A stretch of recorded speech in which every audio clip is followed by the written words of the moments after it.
Topic natin ngayon ay tungkol sa allergy. Umiinom ba kayo ng gamot na cetirizine? Ang cetirizine, 10 mg tablet at meron ding 5 mg per 5 ml na syrup para sa mga bata or din sa mga seniors natin at meron din 1 mg per ml.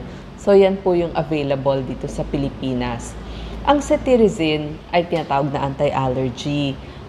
Antihistamine ang tawag doon sa Ingles. Ang trabaho niya, binablock niya yung H1, kaya H1 blockers, yung histamine. Kasi pag meron tayong allergy, nagre-release ng histamine. So gusto mo, pigilan yon or i-block yon. Para saan ba ang cetirizine? Para ito, pag nagkaroon tayo ng allergy, kapag may allergy tayo, yung mga kati-kati, yun yung tinatawag na dermatitis, makati doon sa ating balat. Urticaria, pangangati din ng balat. Tapos, nagtutubig doon sa ating ilong para kang may sipon. At iba't ibang klaseng allergy. So, i-discuss din natin dito ano yung sintomas ng allergies. Kapag may allergy kayo, bahing kayo ng bahing, tapos may lumalabas na parang tubig dun sa inyong ilong. Makati yung ilong, para kayong sinisipon, tapos dun din sa tenga nyo, medyo masakit, minsan parang nauubo na kayo.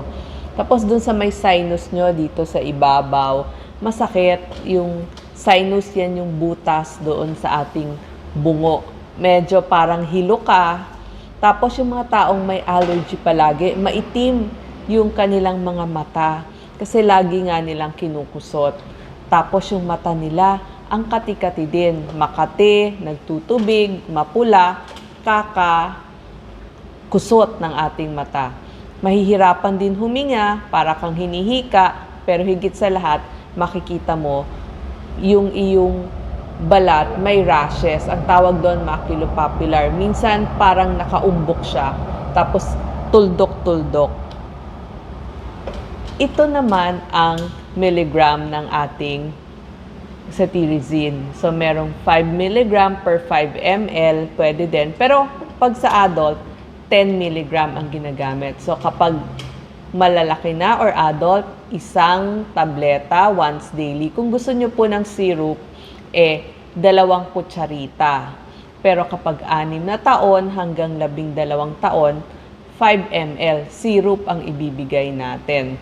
Pag between 2 years old hanggang 6 years old, 2.5 ml lamang dun sa inyong cup. Tapos, may warnings din ito. Kasi, medyo nakakaantok, pero ipapaliwanag ko na isa ito dun sa mga hindi gaanong nakakantok. Baka sa iba, parang aantukin sila, pero dapat hindi. Tapos, wag niyong iinumin kasama ng alak. Or kaya kung umiinom kayo ng mga sedatives, yung pampakalma, pangpatulog, wag nyo pong isasabay. Tapos, wag ho kayong magdadrive pag bagong inom nitong mga anti-allergy in general. So, wag mo nang magdadrive o mag-ooperate ng mga machine na pwedeng magkaroon kayo ng aksidente. Pwede ba to sa nagbe-breastfeeding? Wag muna, pero pwede nyo pong itanong dun sa mga OBGYN ninyo. Ganun din kapag buntis, itanong muna dun sa ating mga OBGYN. Tapos ilagay nyo lang po dun sa malamig na parte ng inyong bahay. Pwede po sa ref kung gusto nyo. May side effect ba ang cetirizine? Sa iba parang medyo groggy, tapos manunuyo ang inyong bibig. Pwedeng sumakit ang ulo sa iba, tsaka parang nagtitibi, hindi makadumi. Ito po yung mga karaniwang side effect kapag umiinom ng allergy medication. So yun, sabi din ng mga nurse, wag isasabay sa alak. Tapos, kapag nahihirapan ng huminga, tawagin ng inyong doktor. Marami pong klase ng mga anti-allergy na pwede nating inumin. Merong sobrang nakakaantok. Ang nakakaantok talaga itong mga diphenhydramine. Tsaka yung chlorpheniramine, nakakaantok po yung dalawang yan. Ang pinaka yung diphenhydramine, yung chlorpheniramine, medyo lang. Meron naman ho tayong mga second generation na anti-allergy at magaganda na. Nandun po yung cetirizine, loratadine. Meron na po din ngayon na third generation yung levocetirizine. Actually, yung cetirizine tsaka yung levocetirizine, pwede niyong inumin ng medyo matagalang panahon. So, wag ko kayong matakot. Dapat talaga, habang may allergy kayo, iinom kayo ng gamot. Pag nawala, itigil nyo na. Pero dun nga sa mga tao na talagang lagi na lamang may allergy, madalas na silang iinom ng gamot, safe naman po yung cetirizine tsaka levocetirizine na medyo matagal-tagal iniinom. Ilang weeks, ilang months, pwede naman po na pag-aralan nila na safe. Maraming klase ang allergy. Pero ang madalas, food allergy o meron tayong nakain o kaya merong nainom na gamot. 'Di ba pag inom nyo ng isang gamot, makikita nyo mamamagana yung mata nyo at bibig nyo. Pag nakagat din tayo ng mga insekto, lamok, bubuyog, yan, mag-allergy na. Pag nagsuot ng gloves, yun yung tinatawag na latex allergy. Sa banyo, sa bahay, sa kusina, may tinatawag na mold allergy. So, ito mainly sa bahay. Pet allergy kapag natabi doon sa ating mga pets o sa ating mga alagang hayop.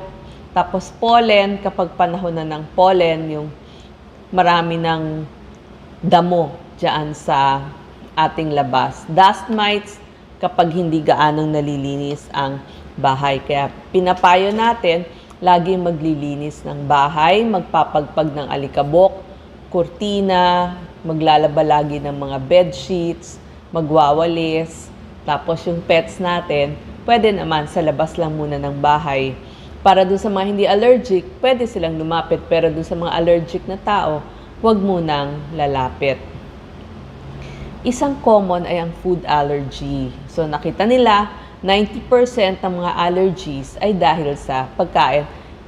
Iba't ibang tao, iba't ibang allergy. Malalaman mo lamang kapag nagpa-test ka. Yung iba, hinuhulaan lang. So, oobserbahan nyo. Kapag sa tingin nyo, namamantal kayo, pagkatapos kumain ng mga ganito, ito lang ho yung pinaka-common, pero hindi pare-pareho. So, observe nyo na lang. Yung iba sa milk, sa itlog, sa laman dagat, may hindi lahat ng isda nagkakaroon kayo ng allergy. Tapos meron din sa iba sa mga nuts. So tignan nyo na lang po at tandaan nyo na para hindi nyo ulit kakainin. Ang food allergy po, ganun din, nagpapatsi-patsi kayo or may tinatawag na rashes, bigla kayong sisipunin, makati yung mata, tapos ganun din yung tenga.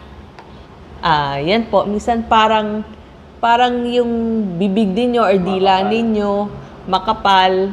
Yung iba naman, pag anaphylaxis na or hindi na makahinga, kailangan dali na po sa ating emergency room.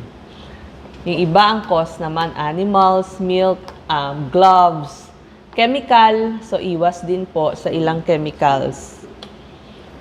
Meron din pong yung mga allergologist. Sino po ang doktor na pinupuntahan? Meron ho tayong doktor na ang tawag ay allergologist. So, itanong lang po sa information ng bawat ospital at magpa-appointment sa inyong allergologist. Sila po yung gumagawa ng mga skin test para malaman saan kayo allergic.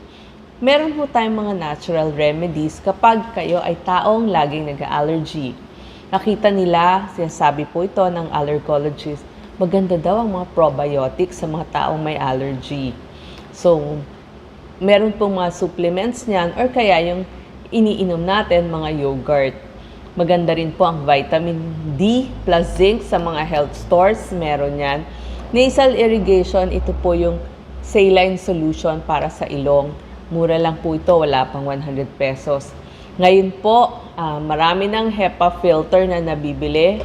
So, pwede kayong maglagay dun sa inyong kwarto at sa inyong bahay.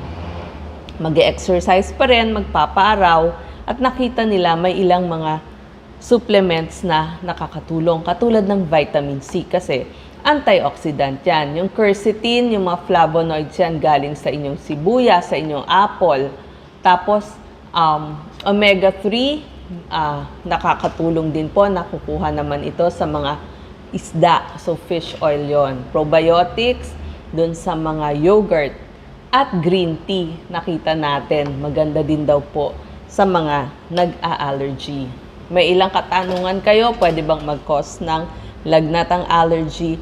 Hindi po yun ang nagkukos, pero nakikita nila kasabay. Kasi pag merong impeksyon, mahihirapan bang huminga? Kung naging parang asthma na or hika, pwede bang sumakit ang ulo nyo? Pag sobrang sipon na kayo, barado na ang sinuses nyo, pwedeng sumakit ang inyong ulo. So sana po, dun sa mga may allergy, makatulong po itong ating mga tips. Salamat po.